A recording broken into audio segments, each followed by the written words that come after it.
বঙ্গ রাজনীতির একেবারে তোলপাড় করা খবর এবং অবশ্যই যে খবর থেকে নজর রাখছে এক রিপাবলিক বাংলা সুপার এক্সক্লুসিভ যে খবর জানাচ্ছি আপনাদেরকে। বারবার নির্বাচনী বিপর্যয়ে সিপিএম এর রাজ্য সম্পাদকের পদ থেকে সরানো হচ্ছে সূর্যকান্ত মিশ্রকে এবং অবশ্যই আগামী রাজ্য সম্পাদকের সেই দৌড়ে শ্রীদীপ ভট্টাচার্য, সুজন চক্রবর্তী এবং শ্রমিক লাহিড়ী এই তিনজনের নাম উঠে আসছে এবং যে খবর আপনারা দেখতে পাচ্ছেন রিপাবলিক বাংলার সুপার এক্সক্লুসিভ সেই খবর জানাচ্ছি আপনাদেরকে।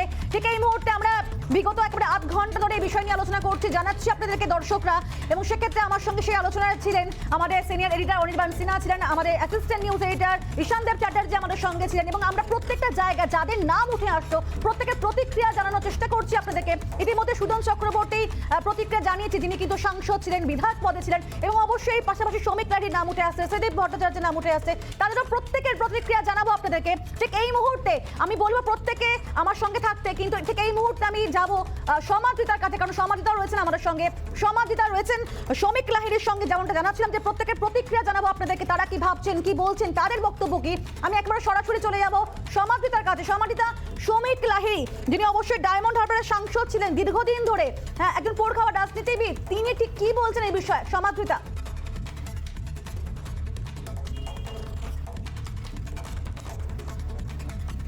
পেও দুর্ভাগ্যজনকভাবে শ্রমিক লাহিড়ীর প্রতিক্রিয়া আমরা পাইনি। আমরা শ্রমিক লাহিড়ীর বাড়ির গলির সামনেই রয়েছি। শ্রমিক লাহিড়ীর বাড়ি ঠিক এখানে।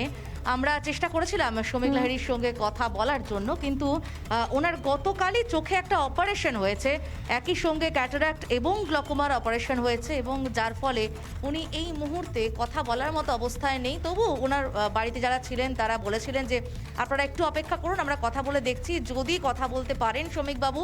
কিন্তু ওনার চোখে ব্যথা করছে ভীষণ, তাই ইনফেকশনের একটা ভয় রয়েছে। আমরা বাইরে থেকে গেছি, এই সময়টাও জানো যথেষ্ট একটা বাজে সময়, কোভিড টাইম, এবং সেখানে অপারেশন হয়েছে। সেই জায়গায় দাঁড়িয়ে থেকে কোথাও গিয়ে একটা শ্রমিকবাবু ভয় পাচ্ছেন যে চোখে ইনফেকশনটা বাড়তে পারে, সেই কারণে উনি দেখা করেননি, আমাদের সঙ্গে দেখা করতে পারেননি, তাই তার প্রতিক্রিয়া আমরা পাইনি। তবে হ্যাঁ, দর্শকদের জানিয়ে রাখতে চাইবো যে খবর আমরা দেখাচ্ছি, রাজ্য সম্পাদকের পদে কিন্তু শ্রমিক লাহিড়ীর নাম ভীষণভাবেই উঠে আসছে, পোড়খাওয়া রাজনৈতিক শ্রমিক লাহিড়ী।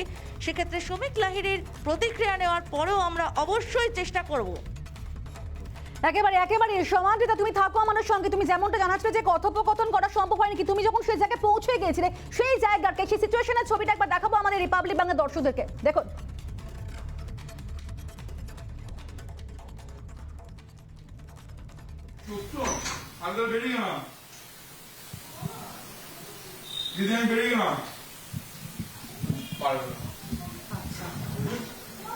ঠিক আছে, হবে না 8 তারিখ চোখে ব্যথা হবে না 8 তারিখ চোখে ব্যথা হচ্ছে, কালকে অপারেশন হয়েছে তো, হ্যাঁ, সূত্র আলাদা বেরিয়ে গেলাম, দিদি আমি বেরিয়ে গেলাম, পারবে না,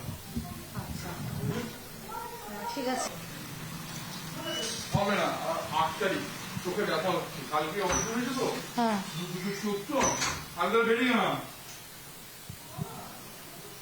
দিদি আমি বেরিয়ে গেলাম, পারবে না,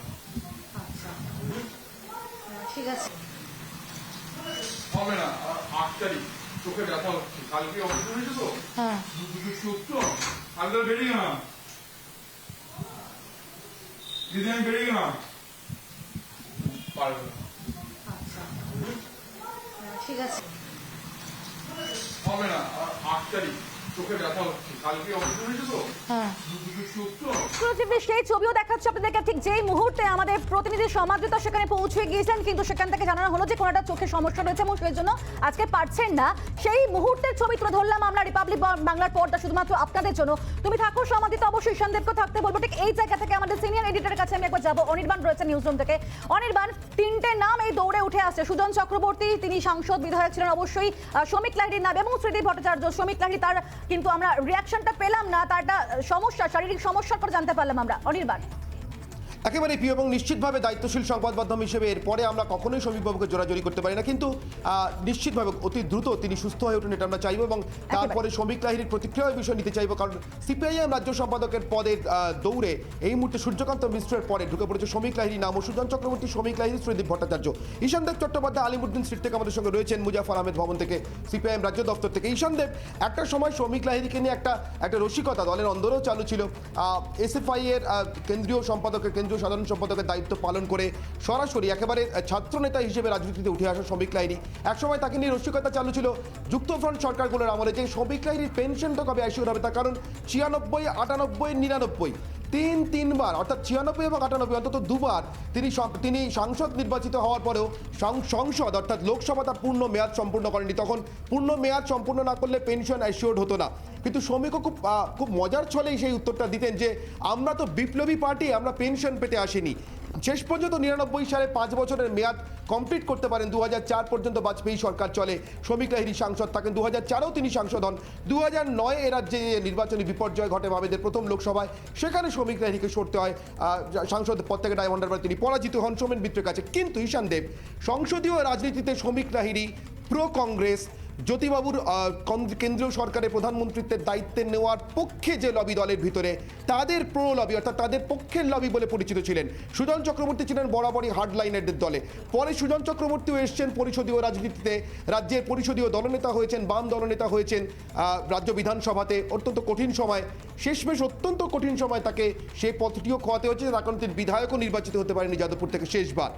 এই দুই নেতার পাশাপাশি শ্রীদীপ ভট্টাচার্য দলে বরাবর অত্যন্ত কট্টরপন্থী বলে, হার্ড লাইনার বলে পরিচিত, সংবাদ মাধ্যমের কাছে খুব সহজলভ্য নন, সুগম নন, এমন একজন মানুষ।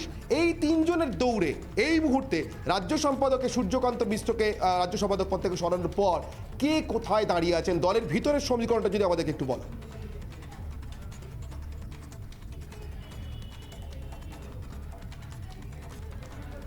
একেবারেই তুমি ঠিকই বলেছো যে শ্রমিক লাহিড়ী এবং সুজন চক্রবর্তী যে ঘরানার নেতা হিসেবে পরিচিত, যারা পরিষদীয় রাজনীতিতে প্রয়োজন হলে কংগ্রেস বা অন্য বিরোধী দলের সঙ্গে হাত মিলিয়ে রাজনীতি করতে সবসময় যে কুণ্ঠিত হন এমন নয়, শ্রীদীপ ভট্টাচার্য কিন্তু ঠিক সেই ঘরানার নেতা হিসেবে পরিচিত নন। এবং তুমি যেমনটা এর আগেই বলছিলে যে যেহেতু কংগ্রেস এবং আইএসএফের সঙ্গে হাত মিলিয়ে নির্বাচনে লড়ার পরে যে ভরাডুবি এ রাজ্যে সিপিএমের হয়েছে, সেটাই সূর্যকান্ত মিশ্রের অপসারণের সিদ্ধান্তের অন্যতম কারণ। সেহেতু এবার হার্ডলাইনার কোনো নেতাকে বা কট্টরবাদী কোনো নেতাকে খোঁজা হচ্ছে রাজ্য সম্পাদকের মুখ হিসেবে, যিনি এই ধরনের জোট করতে চান না, যিনি অনেক বেশি পিউরিটান বা কট্টরবাদী, যিনি একলা চলো বা শুধুমাত্র বামপন্থী দলগুলোকে সঙ্গে নিয়ে চলো এই নীতিতে বিশ্বাসী। সেক্ষেত্রে শ্রীদীপ ভট্টাচার্য অবশ্যই একটি অগ্রগণ্য নাম। কিন্তু তুমি এটাও জানো যে সিপিএমের মতন দলে বা অন্যান্য বাম দলে এ দেশে যেরকম চলে যে তারা যৌথ নেতৃত্বে বিশ্বাসী, এবং কোনো একজন নেতার কথায় যে সম্পূর্ণ সিদ্ধান্ত হবে অতটা প্রভাবশালী নেতা এই মুহূর্তে কিন্তু অন্তত সিপিএমে নেই।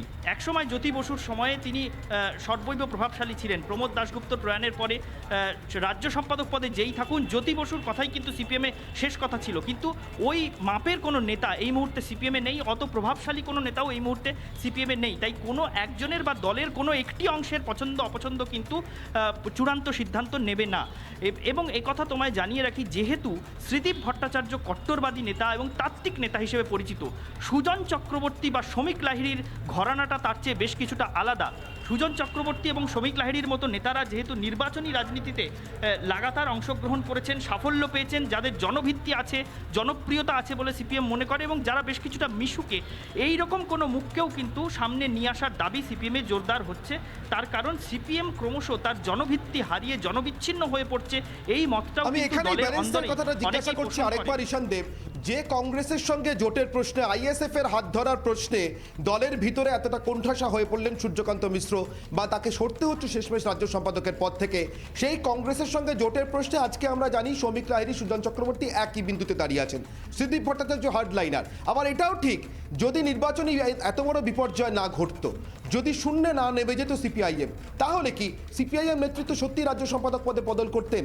যারা আজও বিপ্লবের স্বপ্ন দেখেন এবং দেখান, তারা প্রকাশ্যে সেটা স্বীকার করবেন না যে সংসদীয় রাজনৈতিক দুর্বলতার জন্য তারা রাজ্য সম্পাদক পদে চেঞ্জ করছেন। কিন্তু ঘটনা আসলে সেটাই আমরা সবাই জানি। সন্দেহ আজকের রাজনীতিতে টিকে থাকতে গেলে সংসদীয় পদে কতটা তিনি গুরুত্ব পাচ্ছেন, সংসদীয় সাফল্য অত্যন্ত গুরুত্বপূর্ণ, এমনকি দেশের বিপ্লবের স্বপ্ন দেখা এবং দেখানো বামপন্থী দলগুলোর কাছেও।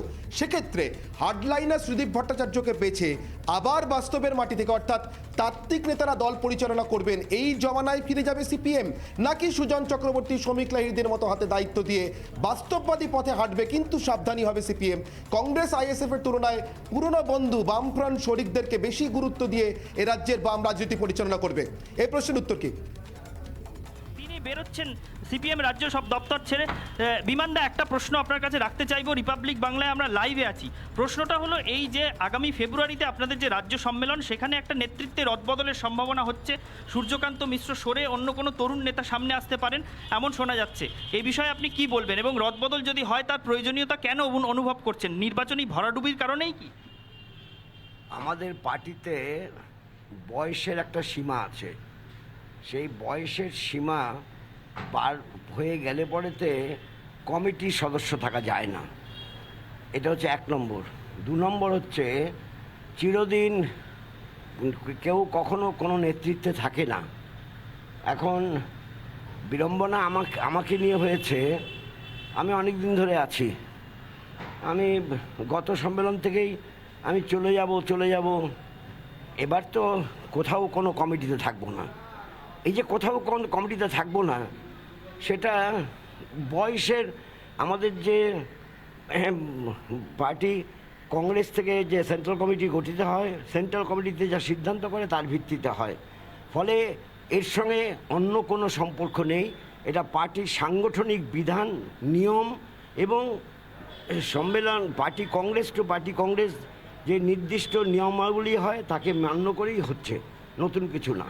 না, কিন্তু বিমানদা, একটা প্রশ্ন উঠছে যে পার্টিতে তো এরকমও নিয়ম আছে যে পরপর 3 বার অন্তত কেউ ইজিলি হতে পারেন রাজ্য সম্পাদক পদে আসতেই পারেন। সেখানে সূর্যকান্ত মিশ্রকে যখন এখন সরতে হচ্ছে, বা যদি সরতে হয়, তাহলে এটা কি এই নির্বাচনী ভরাডুবির বিষয়টা কি আপনাদের পর্যালোচনায় আসছে না? একেবারে এর সঙ্গে কোনো সম্পর্ক নেই, একেবারে কোনো সম্পর্ক নেই। মানে সূর্যকান্ত মিশ্র 3 বার থাকতে পারে, কিন্তু 75 বছরের পর তো থাকতে পারে না। আর আমরা করেছি 72 বছর, উনি 72 বছর উত্তীর্ণ হয়েছেন, তাই থাকতে পারে না। চলো বিমানবাবু, আপনি কি বামফ্রন্ট চেয়ারম্যান পদ থেকেও সরছেন? বামফ্রন্ট চেয়ারম্যানের পদের ব্যাপারেতে এই ব্যাপারটা নেই, তবু আমি থাকবো না। কিন্তু এই ব্যাপারে পার্টির সাংগঠনিক বিধান, জানতে হলে, বুঝতে হলে পর পার্টির সাংগঠনিক নিয়মকানুনটা জানতে হবে। আমাদের পলিটিক্যাল অর্গানাইজেশনের রিপোর্ট হয় পার্টি কংগ্রেসে, সেটা একটু কষ্ট করে পড়তে হবে। ওকে, আমরা বিমান বসুর কথা শুনলাম, তিনি কিন্তু দৃশ্যতই কিছুটা মেজাজ হারালেন। বারবার যখন এই প্রশ্নের মুখোমুখি তিনি পড়ছেন যে নির্বাচনী ভরাডুবি এবারের রাজ্য সম্পাদক পদে বদলের অন্যতম কারণ কিনা, তখন দ্বিতীয়বার এই প্রশ্নের মুখে পড়েই কিন্তু বিমান বসু বললেন একেবারেই এর সঙ্গে কোনো সম্পর্ক নেই। একেবারেই এর সঙ্গে কোনো আমরা যারা সম্পর্ক নেই। মাঠে ময়দানে নেমে রাজনীতি করেছি এক সময়, আমরা জানি যে বিমান বসু আমাদের সকলের কাছে শ্রদ্ধেয় বিমান বসু, যিনি বিমানদা বলে পরিচিত, অ্যাক্সেসেবল, সংবাদ মাধ্যমের লাগাতার একই প্রশ্ন 2 বার বা 3 বার শুনলে বিমানদা স্বাভাবিকভাবেই প্রকাশ্যে একটু মেজাজ হারান। এটা তার দীর্ঘদিনেরই এটা অভ্যেস বিমানদার। কিন্তু আমি ঈশানদেব, আমি দৃষ্টি আকর্ষণ করবো আমাদের দর্শকদের, খুব ক্যান্ডিডলি যে কথাগুলো বিমান বসু তোমাকে একেবারে শুরুতে বলছিলেন, এই মুহূর্তে সিপিআইএম রাজ্য সম্পাদক পদে বদলের যে খবর আমরা করছি, তাতে সবথেকে বড় সিলমোহর বামফ্রন্ট চেয়ারম্যান বিমান বসু তিনিও বলে গেলেন যে তিনি কারণটা আলাদা বলছেন। ঈশানদেব, নিশ্চিতভাবে এদেশে কোনো কমিউনিস্ট পার্টি আজ পর্যন্ত বুক ঠুকে এটা বলতে পারেনি। দলের ভিতরে তারা নির্বাচনী বিপর্যয় নিয়ে আলোচনা করেন, কিন্তু প্রকাশ্যে কিছুতেই বলবেন না। বিপ্লবের স্বপ্ন দেখানো এবং বিপ্লবের স্বপ্ন দেখা একটা পার্টি আসলে সংসদীয় রাজনীতিকে সম্বল করেই, সেই রাজনীতির সাফল্য ব্যর্থতাকে সম্বল করেই সিদ্ধান্ত নিচ্ছে। এটা বিমান বসুর মতো আরও কট্টরপন্থীদের পক্ষে বলাটা নিশ্চিতভাবে ঈশানদেব অত্যন্ত অস্বস্তিকর। তিনি বলবেন না, তিনি বয়সের কথা আনবেন, 72 বছরের কথা আনছেন সূর্য সূর্যকান্ত মিশ্রের ক্ষেত্রে। কিন্তু ঈশান দেব, আমি একই সঙ্গে মনে করিয়ে দেবো, 72 বছর নাকি 72 সাল, অর্থাৎ 1972 সালে নির্বাচনী বিপর্যয়ের থেকেও বড় নির্বাচনী বিপর্যয় আসলে কোনটা ড্রাইভ করছে? বামফ্রন্ট চেয়ারম্যান পদে বিমান বসু সরে যেতে চান, আমরা জানি তিনি স্বেচ্ছায় সরে যেতে চান। তিনি সরে যেতে চাওয়াতে বাম শরিকদের মধ্যে ইতিমধ্যে একটা হাহাকার উঠেছে। এত অ্যাক্সেসেবল শরিকদের সঙ্গে এত ভালো সম্পর্ক এরপরে কেউ মেনটেন করতে পারবেন কিনা?